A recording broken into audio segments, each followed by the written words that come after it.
ભેળસેળિયા વેપારીઓ સાવધાન રહેજો, ભોજનમાં ઝેરી રંગની મિલાવટ બદલ 6 માસની સજા। રાજકોટમાં ભેળસેળિયાઓ સામે સખ્ત કાર્યવાહી કરવામાં આવી। ઢોસાના સાંભર અને લસણની ચટણીમાં ઝેરી રંગની મિલાવટ બદલ 6 મહિનાની સજા ફટકારાઈ છે। નાના મહુવા રોડ પર આવેલ GJ3 ઢોસા કોર્નરના માલિક રવિ મેઘાણીને 6 મહિનાની સખત કેદ સાથે 50,000નો દંડ ફટકારવામાં આવ્યો છે। દ્વારકાધીશ હોટલના માલિક કનુ બાંભાને પણ 6 મહિનાની સખત કેદની સજા અને 2 લાખનો દંડ ફટકારાયો। પરીક્ષણમાં ફૂડ વિભાગે લીધેલા નમૂના ફેલ થતા જ્યુડિફિકેશનની કાર્યવાહી કરવામાં આવી હતી।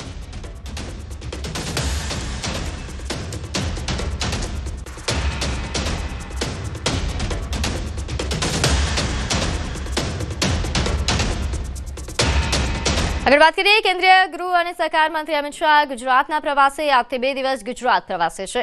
અમિત શાહ અમદાવાદમાં વિવિધ કાર્યક્રમોમાં હાજરી આપશે। નવા ચૂંટાયેલા પ્રતિનિધિઓ સાથે પણ બેઠક યોજાશે। મત વિસ્તારમાં વિકાસ કાર્યોની તેઓ સમીક્ષા કરશે। વિવિધ પ્રોજેક્ટની પ્રગતિ અંગે પણ સમીક્ષા કરશે। અમદાવાદમાં આજે તેઓ દક્ષિણ પશ્ચિમ ઝોન કાર્યાલય ખાતે તેમના કાર્યક્રમમાં હાજરી આપવાના છે।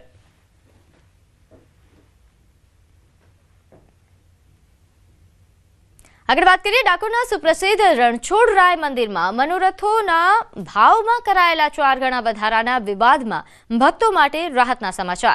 ટેમ્પલ કમિટી દ્વારા કરવામાં આવેલ ભાવ વધારાનો સેવક પૂજારીઓ અને ભક્તોએ ઉગ્ર વિરોધ નોંધાવ્યો, જે બાદ ટ્રસ્ટી અને સેવક પૂજારીઓ વચ્ચે એક મહત્વપૂર્ણ બેઠક યોજાઈ। આ ચર્ચાના અંતે ટ્રસ્ટીએ મનોરથોના ભાવ વધારાને આગામી 2 મહિના માટે સ્થગિત રાખવાનો નિર્ણય જાહેર કર્યો છે। જોકે તેમણે સ્પષ્ટતા કરી કે આ વધારો ડાકોરના રોડ રસ્તા અને અન્ય વિકાસ કાર્યો માટે જરૂરી હતો।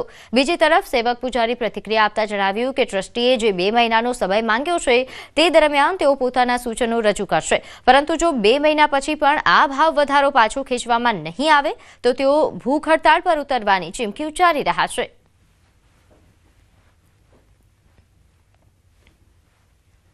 આજની મીટિંગ ઘણી ફળદ્રુપ રહી। સેવકને મેં કહ્યું તમારા આ મુદ્દામાં ધ્યાનમાં રાખી એટલે મીટિંગ 2 મહિના પેન્ડિંગ રાખું છું। 2 મહિના પહેલા આ બધું સોલ્વ કરીને તમારી જોડે વાત કરીને તમે કહેશો કરીશું। 2 મહિના પછી આ જે લાગાની જે વાત કરવામાં આવે છે લાગો વધારવામાં આવશે ખરો? વધારવામાં તો ક્યાંથી આવશે, ઘટાડવામાં આવશે ને। તો પણ એમણે 2 મહિનાનો સમય માંગ્યો તે અમે ચલાવી દીધું છે કે અમે 2 મહિનાની આવતીકાલની તારીખમાં અમે અમારા સૂચનો મોકલીશું। ભલે તમને મૌખિક અમે રજૂઆત કરી, આવતીકાલની તારીખમાં અમે અમારા સૂચનો આપીશું અને એ સૂચનોના આધારે અમે એવું વિચારીએ કે આનો આ જૂનો લાગો જેમ કે 610 રૂપિયા ધજાનો લાગો છે, એવા બધા જ તમામ મનોરથોના લાગા જૂના જ રહે અને વૈષ્ણવોને પરવડે અને ઠાકોરજી એમની પર રાજી રહે, અમારી પર રાજી રહે એવી અપેક્ષા રાખું। 2 મહિના પછી તમારી વાત સાંભળવામાં નહીં આવે અથવા નવો ભાવ દર લાગુ કરી દેશે તો શું કરશો? તો અમે લોકો આ મરનાથ ઉપવાસ પર ઉતારવાના છે। વલસાડના લોકો માટે જળ સંકટના એંધાણ છે। આકરા ઉનાળા વચ્ચે નગરપાલિકા દ્વારા પાણી કાપની જાહેરાત કરવામાં આવી છે। હવે દિવસમાં એક જ ટાઈમ પાણી આપવામાં આવશે। આથી શહેરવાસીઓને પણ પાણીનો વેડફાટ ન કરવા અને કરકસર કરવા અપીલ કરવામાં આવી રહી છે। કાળઝાળ ગરમીના કારણે વલસાડવાસીઓની ચિંતામાં પણ વધારો થયો છે, કારણ કે શહેરમાં પીવાના પાણીની સમસ્યા વિકરાળ બની રહી છે। વલસાડ નગરપાલિકા દ્વારા શહેરમાં પાણી પુરવઠામાં કાપ મૂકવાનો મહત્વનો નિર્ણય લેવામાં આવ્યો।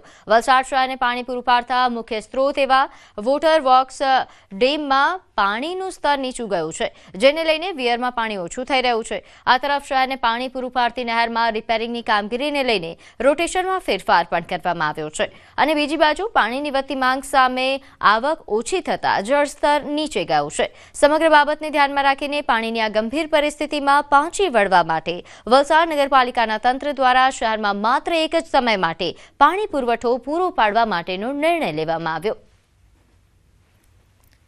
અત્યારે ઉપરથી પાણીના રોટેશનનો ફ્લો ઓછો હોય, નગરપાલિકા વિસ્તારની અંદર તમામ નગરજનોને નગરપાલિકા દ્વારા એ વસ્તુ કરકસરયુક્ત પાણી યુઝ કરવા માટેની અપીલ કરવામાં આવી છે અને એક વખત રિપેરિંગનું કામ પૂર્ણ થાય અને ત્યારબાદ જ્યારે ફ્લો આપણે ફરીથી મેન્ટેન થઈને ચાલુ થઈ જશે ત્યારબાદ અમે તાત્કાલિક અસરથી પાણી જે પૂરતા પ્રમાણમાં આપવાનું ચાલુ કરી દઈશું। હાલ પડી રહેલી કાળઝાળ ગરમીમાં પ્રાણીઓને પાણી માટે ભટકવું ન પડે તે માટે વન વિભાગ એક્શન મોડ પર આવ્યું છે. અમીરગઢના જંગલ વિસ્તારમાં જેસુરમાં વન વિભાગ દ્વારા જંગલમાં કૃત્રિમ પાણીના પોઈન્ટ ઊભા કરવામાં આવ્યા છે. અમીરગઢ તાલુકામાં આવેલા પ્રખ્યાત જેસુર રીંછ અભયારણ્ય તેમજ અમીરગઢ નોર્મલ રેન્જ હેઠળ આવતા ગાઢ જંગલોમાં વન વિભાગ દ્વારા કૃત્રિમ પાણીના પોઈન્ટ એટલે કે અવેડા ઊભા કરવામાં આવ્યા છે. આ વિસ્તારોમાં વસવાટ કરતા રીંછ, દીપડા, નીલગાય તેમજ અન્ય નાના મોટા વન્ય પ્રાણીઓને સરળતાથી પાણી મળી રહે તે માટે આ પોઈન્ટ્સ નિયમિત ધોરણે ભરવામાં આવી રહ્યા છે. તેમજ ત્યાં ટેન્કર દ્વારા અને અંતરિયાળ વિસ્તારોમાં પવનચક્કીની મદદથી આ કૃત્રિમ પોઈન્ટ્સમાં સતત પાણી ભરવામાં આવી રહ્યું છે. ઉનાળાની ગરમીમાં વન વિભાગ દ્વારા જે વન્ય પ્રાણી માટે પાણીના ગજવર અવાડા જે કૃત્રિમ જે પોઈન્ટો છે એ ભરવાનું કામગીરી પણ 16 થી 17 અવાડા ભરવાનું કામ ચાલુ તથા તે સિવાય 30 થી 35 જે પ્રકારના જે નેચરલી પોઈન્ટો આવેલા છે વોટર પોઈન્ટ એ પાણી પણ વન્ય પ્રાણીને મળી રહેશે. પણ તે સિવાય વન્ય પ્રાણી બહાર ના આવે તે સારું, જ્યાં પાણી નથી મળતું એ જગ્યાએ પણ મને આ કૃત્રિમ પોઈન્ટો ઊભા કરેલા છે. તો ખેડામાં એસઓજી પોલીસનો સપાટો. કઠવાડાની સીમમાં આવેલી ખાનગી કંપની પર દરોડા પાડવામાં આવ્યા. પાડીને પર્યાવરણ તેમજ જન આરોગ્ય સાથે ચેડા કરવાનું મોટું કૌભાંડ ઝડપી પાડવામાં આવ્યું છે. આ ફેક્ટરી દ્વારા જમીનમાં ગુપ્ત અંડરગ્રાઉન્ડ પાઇપલાઇન દ્વારા ઝેરી કેમિકલયુક્ત પાણી સીધું જ નવા ગામના તળાવમાં ઠાલવવામાં આવતું હતું, જેનો ઉપયોગ ગ્રામજનો અને અબોલ પશુઓ કરે છે. આ ગંભીર બાબતને લાલ આંખ કરી ખેડા એસઓજી, એફએસએલ અને જીપીસીબીની ટીમોએ સંયુક્ત રેડ કરી ફેક્ટરીના સુપરવાઇઝરની ધરપકડ કરી, જ્યારે ફરાર માલિક સહિત 2 વ્યક્તિઓ વિરુદ્ધ ગુનો નોંધી આગળની કાયદેસરની કાર્યવાહી હાથ ધરી.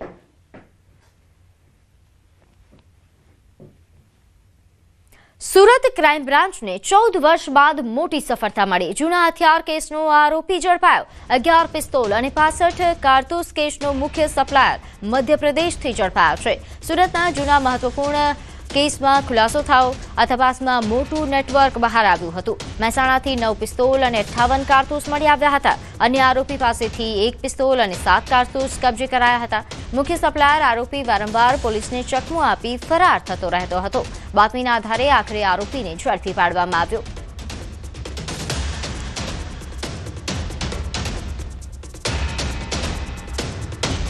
છોટાઉદેપુર જિલ્લાના ક્વાંટથી રેણધા જોડતો સ્ટેટ બન્યો છે ધૂળિયો. અહીં આરએનબી વિભાગનો મુખ્ય માર્ગ હાલ બિસ્માર હાલતમાં પહોંચી ગયો છે. વર્ષો પહેલા બનાવાયેલા આ માર્ગ પર મોટા મોટા ખાડા પડી જતા રસ્તો છે તે ધૂળિયો બની ગયો છે. અને અહીં મધ્યપ્રદેશને જોડતો મહત્વનો માર્ગ હોવાના કારણે દરરોજ મોટી સંખ્યામાં વાહનોની અવરજવર રહે છે. પરંતુ માત્ર 13 કિલોમીટરનો રસ્તો પાર કરવામાં વાહન ચાલકોને કલાકોનો સમય લાગી રહ્યો છે. સામેથી કોઈ વાહન પસાર થાય ત્યારે ઉડતી ધૂળના કારણે પાછળનું વાહન પણ દેખાતું નથી, જેના કારણે અકસ્માતનો ભય વધ્યો છે. સ્થાનિક આગેવાનો અને ગ્રામજનોએ રસ્તાની હાલત અંગે ભારે રોષ વ્યક્ત કર્યો. તો ગ્રામજનોના જણાવ્યા મુજબ સગર્ભા મહિલા અથવા ગંભીર બીમાર દર્દીને હોસ્પિટલ પહોંચાડવામાં પણ મુશ્કેલી પડી રહી છે. 108 એમ્બ્યુલન્સ સેવા પણ સમયસર પહોંચી શકતી નથી. પૂરતી બસ સેવા ન મળતા વિદ્યાર્થીઓને પણ જોખમ વચ્ચે સ્કૂલ અને કોલેજ સુધી મુસાફરી કરવી પડી રહી છે.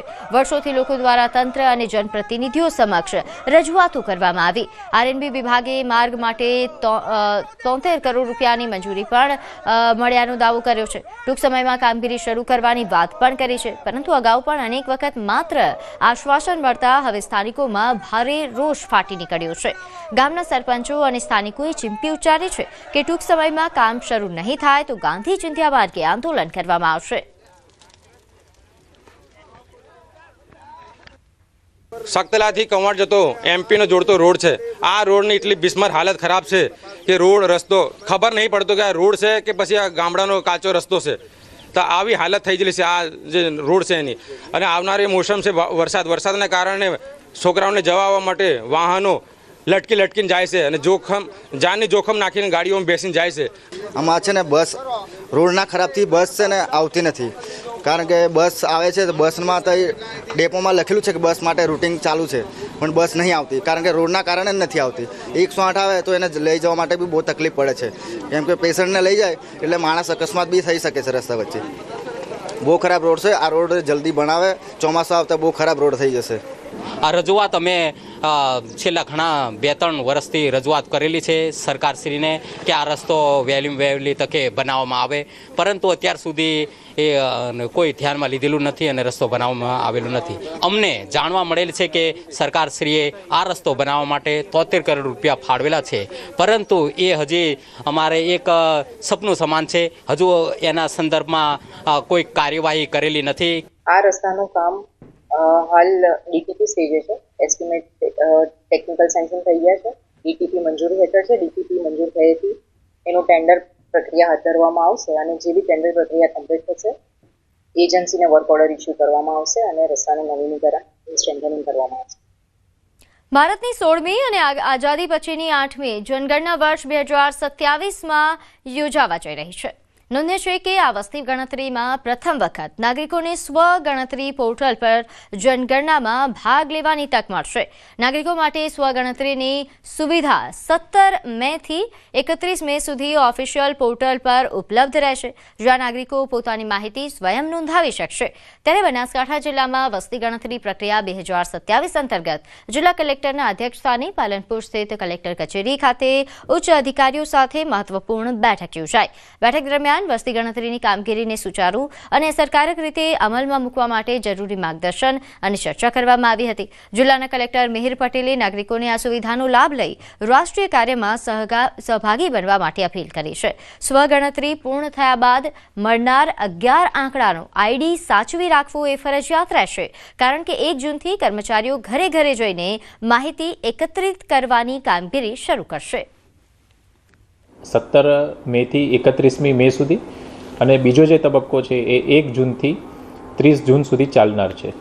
પ્રથમ તબક્કામાં નાગરિકો પોતાની જાતે જ se.census.gov.in ઉપર સેલ્ફ એનમરેશન એટલે કે સ્વગણતરી ફોર્મ ભરી શકશે. ફોર્મ ભર્યા બાદ 11 આંકડાનો જે આઈડી આવે તે સાચવી રાખી જ્યારે પણ વસ્તી ગણતરી સ્ટાફ આપના ઘરે આવે ત્યારે એ આઈડી આપવાનો રહેશે. પીએમની અપીલ, ઈંધણ બચાવવા પહેલ. ઈંધણ બચાવવા અમિત શાહનો નિર્ણય. કાર્યકરોને એરપોર્ટ પર રિસીવ કરવા ન આવવા કહ્યું. ગણતરીના લોકો જ રિસીવ કરવા એરપોર્ટ ગયા. ઈંધણ બચતની આપી છે અમિત શાહે સૂચના. પેટ્રોલ ડીઝલની બચત થાય તે માટે અમિત શાહે એક જગ્યા પર બેઠકો યોજશે. અમિત શાહ તમામ બેઠક દક્ષિણ પશ્ચિમ ઝોનની કચેરી ખાતે જ કરશે.